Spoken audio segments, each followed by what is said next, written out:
This is the Baymaw Podcast with Marty Solomon. I'm his co-host, Brent Billings. Today we look at the final parable in the string of teachings found in Matthew 13, searching for the peshat, remez, and drash found in the story of fish caught in a net. Yep, and we still have a guest back for more. Once again, joined by Corey Knadler. Fish Giblets. On Twitter, yes. Hello. Hi. Welcome back, Corey. Exceptionally appropriate Twitter name for an episode about fish caught in a net. Absolutely. Very apropos. Now, you actually, after we stopped, we had to bring him back, Brent, because after we stopped recording last episode, he then started dumping his wisdom on us. Is this correct? Is this how you remember this? That's how it played out. So we had to have him back because we have to actually hear that. So before we even get into the next parable, if you will, we have to flash back to the treasure and the pearl and tell us more about what your thoughts were, Corey. This is good. Well, the thought that I had was that if God is the character in the story who is looking for the pearls, and the pearls represent wisdom, then is God essentially looking for wisdom in his people, essentially. Right, because the two remezes we were addressing were Proverbs 2 and Ezekiel 16. One of them would make the pearl wisdom, and one of them would make the pearl God's people. And so you put the two together and said, what if it's wisdom in God's people? Which is just brilliant. Just brilliant. We may come back to that. Speaking of things that we didn't discuss in the podcast, you I said like you were this. going to give me some more information about why a man would dig around in a field that he doesn't own. Oh, I when I said that, I was referencing this this idea of who the man was. Yes. That was what I was going for. So I Okay. circled back around and then forgot to make the connection. Okay. Yeah. Fair enough. All right, so let's we got one more parable in this whole Matthew 13 discourse, correct? Yep. And I think Corey pointed out appropriately, this is the discourse, if you remember, I don't know how many episodes it was. We talked about the Bible Project guys and how they talked about the 5 books, if you will, of Matthew. This is the discourse that is a part of that third book of Matthew. So good memory on that one, pulling that out of the old archives. Well, it was the episode that came out, episode before last for me, so... It's fresh. We're on a different timeline here. That's This right. Alternate universe situation. Yes, that's right. All right, give us the last parable, Brent. Once again, the kingdom of heaven is like a net that was let down into the lake and caught all kinds of fish. When it was full, the fishermen pulled it up on the shore. Then they sat down and collected the good fish in baskets, but threw the bad away. This is how it will be at the end of the age. The angels will come and separate the wicked from the righteous and throw them into the blazing furnace, where there will be weeping and gnashing of teeth. Have you understood all these things? Jesus asked. Yes, they replied. He said to them, Therefore, every teacher of the law who has become a disciple in the kingdom of heaven is like the owner of a house who brings out of his storeroom new treasures as well as old. Ooh, I forgot you were going to read those last few verses. That opens up a whole nother can of worms. I didn't know I was going to read those last verses. It just kind of happened. Oh, man, that's good. Okay, so we have to do that too. Hold on. I'm writing new material in my head simultaneously as we speak. So let's stay in the parable first. The parable here with the fish and the net. And let's do Pardes one last time. Not one last time, because we'll come back to Pardes. We got more parables to talk about. But let's do, for Matthew 13, one last exercise of Pardes. So we're going to start with peshat, right? We have to find a peshat meaning here. Remind me at the end of this, Brent, to come back to the whole storehouse and rabbi and all that kind of stuff. We'll go back and read that again. So peshat on this parable, what kind of takeaways do we got? Corey, Brent, what kind of takeaways do you have peshat level here? Well, there's obviously a lot of Old Testament passages that talk about fish. Okay. I know there's one about a net that catches all kinds of fish, but I don't remember where it is. Okay, excellent. What about just the peshat, the surface level takeaways? Like you're already digging sorry, into the my text. bad. You're like doing on the it, wrong man. thing. You are Bema student extraordinaire right here. So what kind of peshat takeaways do we got here? Like if we just read the surface, what do you got, Brent? Well, like we're talking about fish, and then it's like the angels will come and separate. Like he's like, it's sort of half parable, half not. It's like he's kind of explaining it as he goes, sort of thing. Right, sure. Yeah, in a sense, 2 observations come to mind when you say that. First one is, what does this story immediately remind you of? Does it remind you of anything, like another parable? Does this sound familiar? Like the parable of the weeds. Yeah, like we got the same. So we had weeds and wheat, and we had angels at the harvest, And now we have the same thing again. We have good fish and bad fish, and we have angels separating them just like we do. And we said, Brent, what were we going to expect? We were going to expect parallelism, right? Right. We're going to expect the same themes and these same ideas to then be reiterated. So this is following suit. So I have something that feels very similar to the parable of the weeds, like not separating them before. It's not like you get to go out and just catch the good fish. You have to put down your net. You have to catch them both. And then at the time of the harvest, so to speak, you're going to, when you harvest the fish, that's when you're going to separate. Which leads into my second observation, by the way, which we'll come back and circle at the end of Matthew. We're going to circle back to this, by the way. But we're talking about the angels at the harvest. So your mind is thinking end times, right? Just on some level, your mind is going there. Like, and we keep critiquing end times theology and Western versus Eastern mindsets, but your mind goes there. Like, I just want to make a point that was made to me. Hey, here's something I learned in Bible college. They actually did a good job at this. When we took eschatology class, which fish remain and which fish go away? Let me just choose one. Which fish go away in the parable? The bad fish get thrown away. The bad fish get thrown away. And what fish remain? The good ones. The good ones. It is interesting to me in all of these stories and parables, our typical evangelical Christian theology has us going away.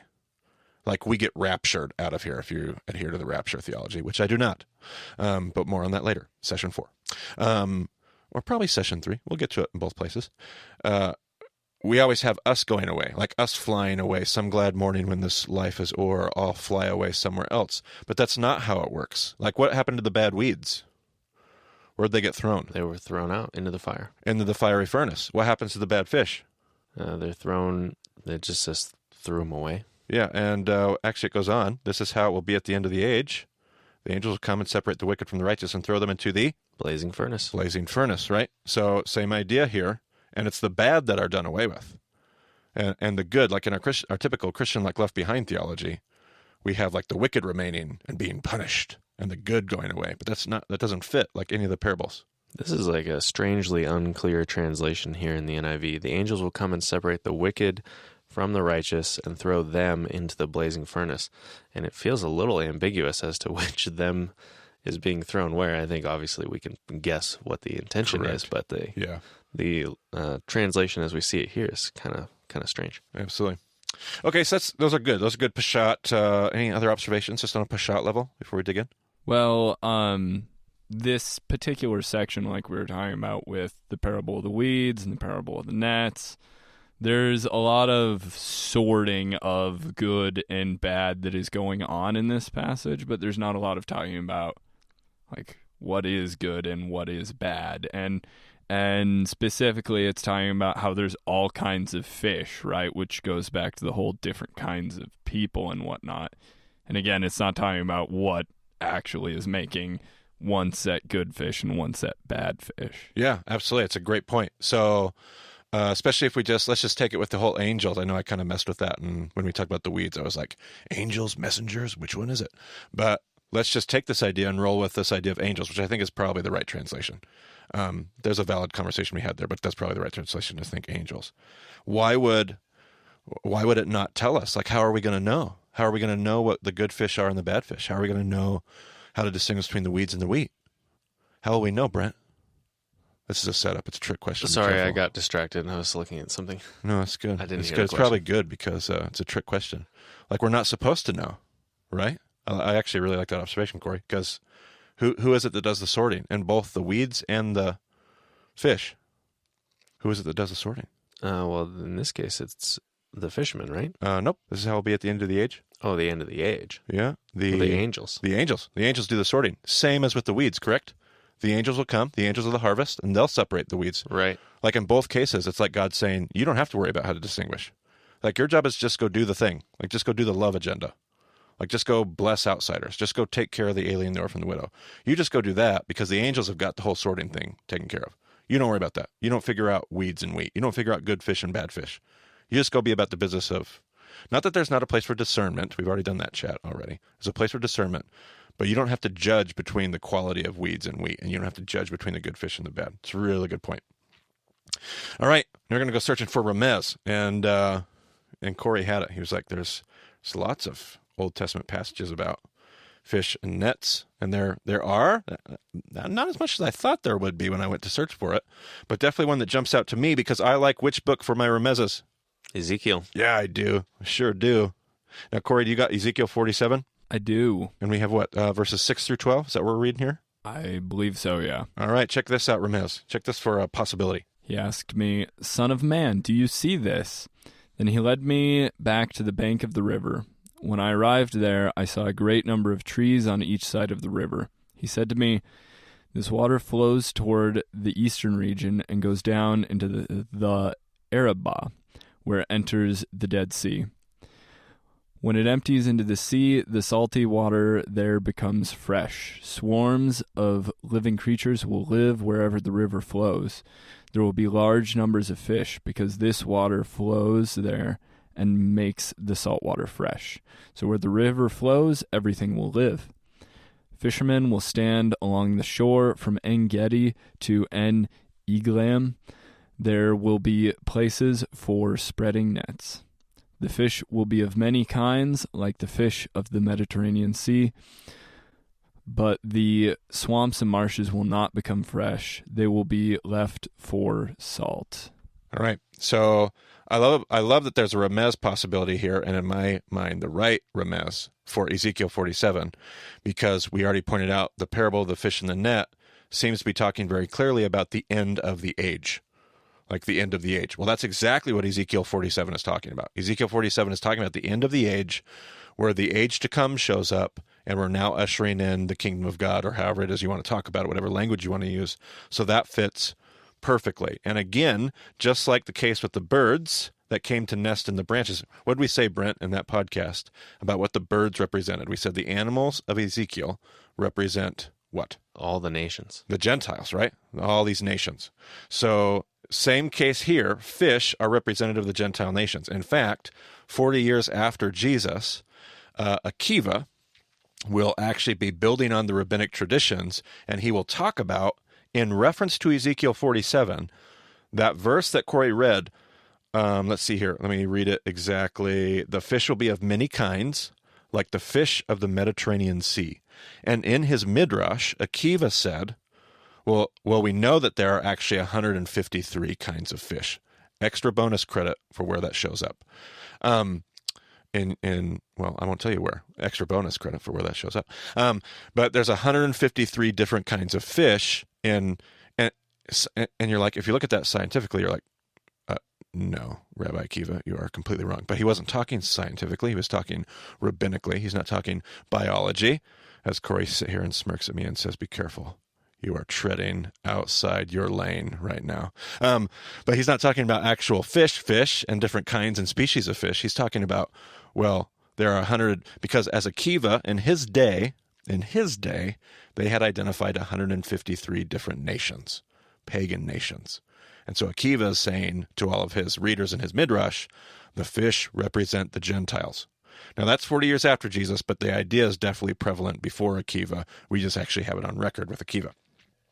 So the fish represent the Gentile nations, and not only this, but again, there's a reference to the angels throwing the bad into the fiery furnace. Well, that feels like a remez. Where have I bumped into a fiery furnace before? Daniel. Obviously, Daniel gets thrown into a fiery furnace with Hananiah, Mishael, and Azariah, right? That's Shadrach, Meshach, and Abednego, but they're Hebrew names. Thank you very much. Well, Daniel's not in the fire, right? It's just the other three. Right. Those three are. Plus, thank you. Thank you. Plus a special guest. Plus a special guest. That is but correct. Not Daniel. Correct. We may even talk about who that special guest might be, by the way. Hold on for that juicy little tidbit later. So if it's Daniel, what is Daniel? What is like the theme of Daniel?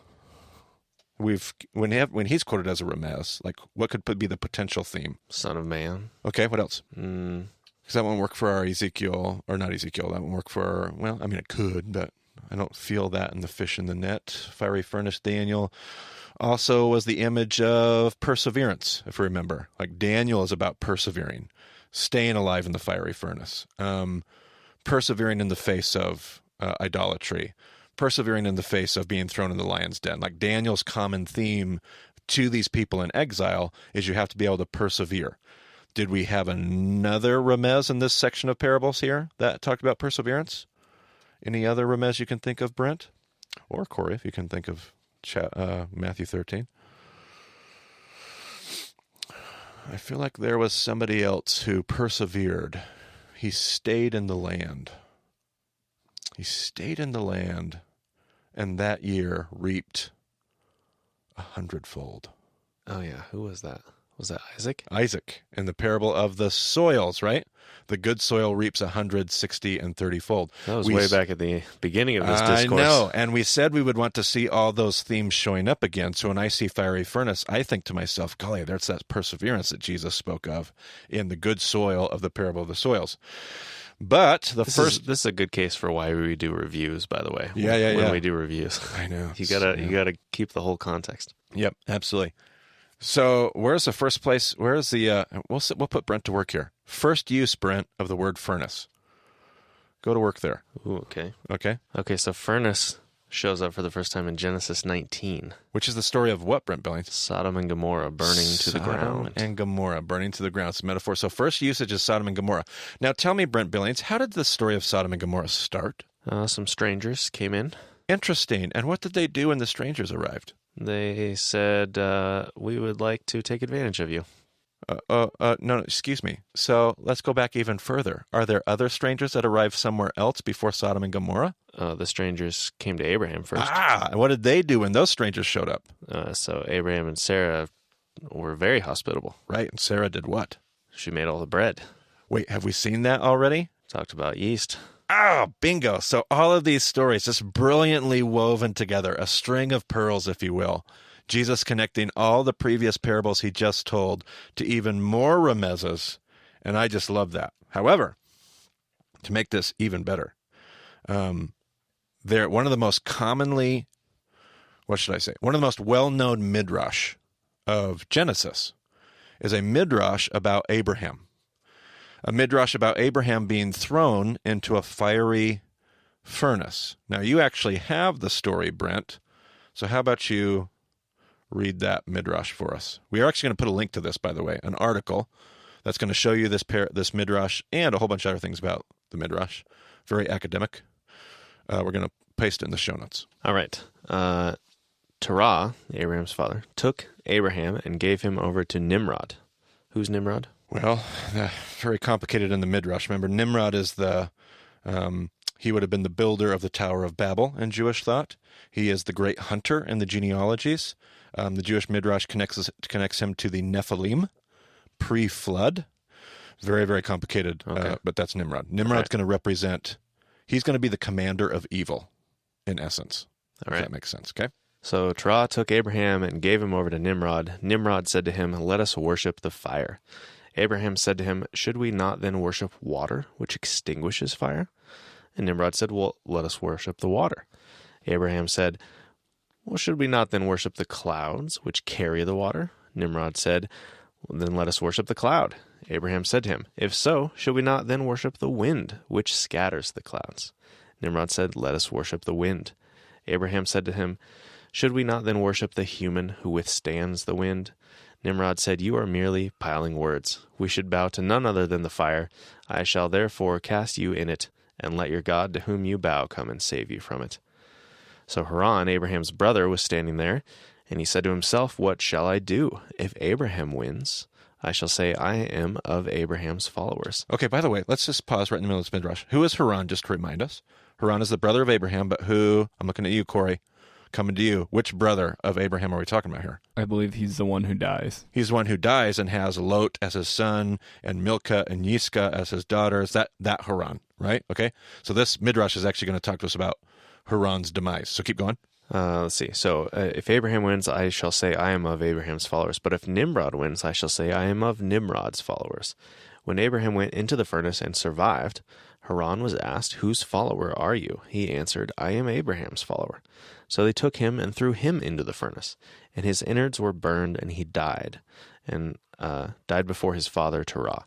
This is the meaning of the verse, Genesis 11:28, and Haran died in the lifetime of his father Terah. all of that midrash to provide the backstory of how Haran died. And in short, if I could summarize it, if I be so bold, which I shouldn't be, but I'm going to be, to summarize that midrash is the idea that Abraham's willing to stand in the face of idolatry, stand in the face of paganism, stand in the face of everything that stands against God, and say, first of all, reason with Nimrod, but then stand strong in his beliefs to persevere, if you will.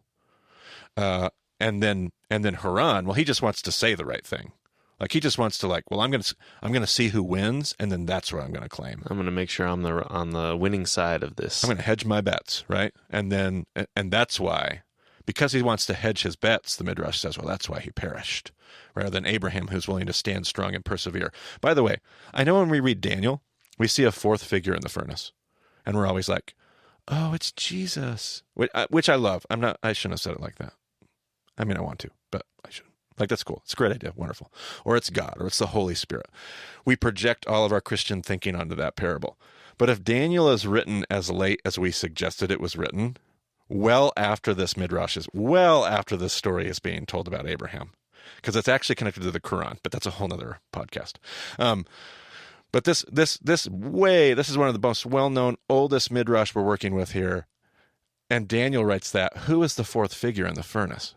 Without a doubt. Who is it, Corey? Well, I mean, presumably you're suggesting that the author is referencing that midrash by saying it's Abraham. Absolutely. That was so juicy, by the way, when you read that. And there's a fourth figure.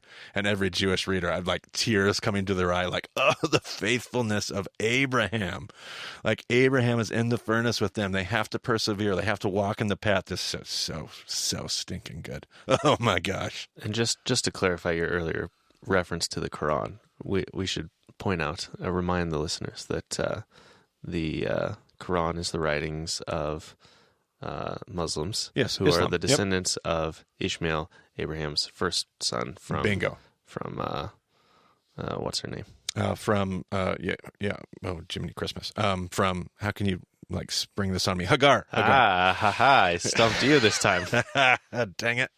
I was like, Ishmael. No, that's the son's name. Yes, of course, Hagar. the Quran speaks of Abraham because they are descendants of Abraham as well. Absolutely. Yeah. Absolutely. And there's a lot of crossover in material like that midrash. So not surprising, but so juicy. Okay, so let's go drash. All of this takes us much deeper into the parable to consider Jesus' intended meaning. Could he be insinuating that the reason his followers should not be about the business of separating weeds from the wheat and the good from the bad fish, is their primary calling in the world is to be a blessing to those very fish that they might deem as bad? If the fish represent the Gentiles, why should we sit here and try to figure out which Gentiles are good and which Gentiles bad? Just be about the business of blessing the fish, which was, by the way, Abraham's call. Could it be that they did the work of God and judged the foreigner as a weed or a bad fish? Even appropriately, they would miss their calling, seen in Ezekiel 47 and all throughout Tanakh. If they were to actually, I kind of read that funny out of my notes, but if they were to actually do the work, even if they got it right between the good fish and the bad fish, that wasn't the mission. The mission was to bless all nations, all fish, good or bad. I wonder if that's not where he's going. And if they missed this calling, they would fall prey to the very judgment that awaited the sin of Sodom and Gomorrah, the other remez tie, which didn't we just hear that not too long ago, Brent Billings? We talked about you people of Capernaum, Sodom. We had an episode called A Jury in Sodom, right? Right. So we've heard all this. Now let me go back to Corey and your idea, because this is where I think it gets to be really juicy. What was your idea at the beginning of the podcast? That the pearl that God could be looking for? Tell me again. Right. The idea I had was that in the parable of the treasure, that what God is looking for in his people, the pearl he's looking for is wisdom, because the pearl represents wisdom. So he's looking for wisdom in his people, right? Ultimately. Could be. I love that idea. I'm stealing that, by the way. Could it be that the wisdom he's looking for is the wisdom to know how to be about the mission of God? Could it be that God's here's what I want. I want to find wisdom in my people, and the wisdom I want to see is a people that know that the mission is to bless all nations, and that's what this is about. Love that idea. totally going to use that. Fantastic. Now, you read a few verses to close this passage, right, Brent? Can you go through and read the, or you got a question? I just want to point out one other thing. Okay. I think it's interesting how they let the nets down and they collect all kinds of fish, which makes it certainly seem like more than two different kinds. They're not just catching good fish and bad fish. They're catching all kinds. But then when the separation comes, it's just good and bad. So it's not like they're separating like, here's our good trout and our bad trout. Here's our good bass and our bad bass. Here's our good salmon and our bad salmon. Right. It doesn't matter what kind of fish it is. It's like, are you good or are you bad? Right. I just think that's interesting. Absolutely. That's a wonderful point. All right, so the end of this, Jesus says, have you understood all these things? Yes, they replied. He said to them, therefore, every teacher of the law who has become a disciple in the kingdom of heaven is like the owner of a house who brings out of his storeroom new treasures as well as old. Okay, give that to me one more time, Brent. I'm going to stop you probably as you read this. Therefore, every teacher of the law who has become a disciple in the kingdom of heaven. On. Every what? Every teacher of the law. That has what? Who has become a disciple. What? Like that is a big idea. Like we just read that and we're like, oh. Like every teacher of the law that is willing to become a learner. Like, does this not feel like the whole vibe and the whole tone of all these parables, like the parable of the soils? Like if you think you know and you're not willing to go unknow, if you're not willing to go relearn, and I have old and new, which makes me think of our other reference, old and new wineskins. Like that whole same idea. You have to be a teacher of the law who's willing to become a disciple all over again, to begin to learn new things. Like you don't understand the kingdom of God, Jesus might say to a John the Baptist disciple, maybe. But if you become a disciple, go ahead and continue. Has become a disciple in the kingdom of heaven is like the owner of a house who brings out of his storeroom new treasures as well as old. So this person who is willing to humble himself, this teacher of the law, willing to humble himself and start to learn, is like the owner of a house that, and I'm asking myself, what is the remez? Now, I feel fairly confident in the remez that one of my first students, Mama Liz, led me to years and years and years ago. I still carry the note in my Bible. And I think she's right, and I just haven't nailed the drash. But I'll leave our listeners with the remez, if you will. I believe the remez is somehow linked to Song of Songs 7:13.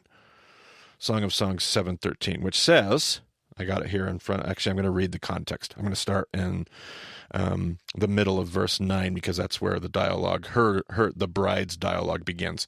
May the wine go straight to my beloved, flowing gently over lips and teeth. I belong to my beloved, and his desire is for me. Come, my beloved, let us go to the countryside. Let us spend the night in the villages. Let us go early to the vineyards to see if the vines have budded, if their blossoms have opened, and if the pomegranates are in bloom. There I will give you my love. The mandrakes send out their fragrance, and at our door is every delicacy, both new and old, I have stored up for you, my beloved. And Jesus says, well, the person who's willing to humble himself and become a disciple and learn this all over again from the beginning is like a lover. It's like the lover in Song of Songs, who goes out to bring new and old treasures out of the storehouses. And I wonder if I see what I've been wrestling with all this time is some kind of a connection between the Ezekiel 16 and this blossoming, you said in the last episode, this blossoming young woman that God has found, and now this blossoming that has finally found her bride. Like, I'm wondering if there's a connection there, and I just haven't cinched it up real tight. But surprised me with that quotation at the end of that passage, Brent. But that's my thought there on that first few verses, those last verses there. And I think it's important to point out, new treasures as well as old. They're not discarding everything they've learned before necessarily. Correct. Absolutely. But they have to be willing to bring in new things. Absolutely. Great point. Great observation. Okay, we have to ask, you got anything like fundamentally awesome before we get off the podcast, Corey? I don't think I do right now. All right. We'll make sure we bring him back if he has anything for us the moment we stop the recording. All right. Thank you, special guest, Corey Knadler. Fish Giblets on Twitter. That was beautifully in unison. I know it. Thanks for joining us, Corey. Absolutely. Thank you for having me. Let's see. You can find any details you need about the show at BEMADiscipleship.com. Check out our Facebook page. Marty's always posting links and discussion there. At the BEMA on Twitter as well. Same kind of links. Always good stuff coming out every Monday and Thursday. So join us in the discussion. Get in a discussion group, whatever it takes. It's always better to wrestle together. Absolutely. I think. All right. Thanks for joining us on the Baymont Podcast. We'll talk to you again soon.